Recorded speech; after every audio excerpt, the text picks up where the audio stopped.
عمرك حسيت إنك عايز تغيّر نَفْسك بس مش قادر؟ المشكلة مش في الإرادة أبدًا زي ما أنت فاكر. في دراسة اتعملت في جامعة دوك لقوا إن حوالي 43% من تصرفاتك اليومية مش قرارات أبدًا، دي عادات بتعملها أوتوماتيك من غير حتى ما تفكّر.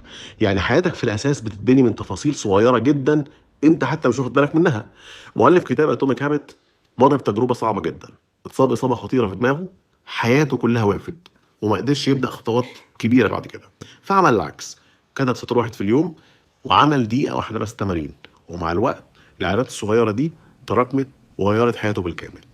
العلم بيأكد إن العادة بتتبني بثلاث خطوات: إشارة، فعل، مكافأة. يعني مثلا تحط الجزمة جنب السرير دي إشارة، تقوم تتمشى 5 دقايق ده فعل، تحس بطاقة وانتعاش دي مكافأة، ومع التكرار دماغك بيربط الإشارة بالفعل. في دراسة تانية من جامعة لندن على 96 شخص لقوا إن بناء عادة جديدة مش بس بتحتاج 21 يوم زي ما الناس فاكرة، لكن متوسط 66 يوم ده المطلوب. وده السبب إن أغلبنا بيستسلم بدري جدا. الخلاصة هنا إنك ما تحاولش تغير حياتك كلها مرة واحدة. لو حسنت نفسك 1% بس كل يوم، بعد سنة مش هتكون أحسن شوية، هتكون أحسن 37 ضعف.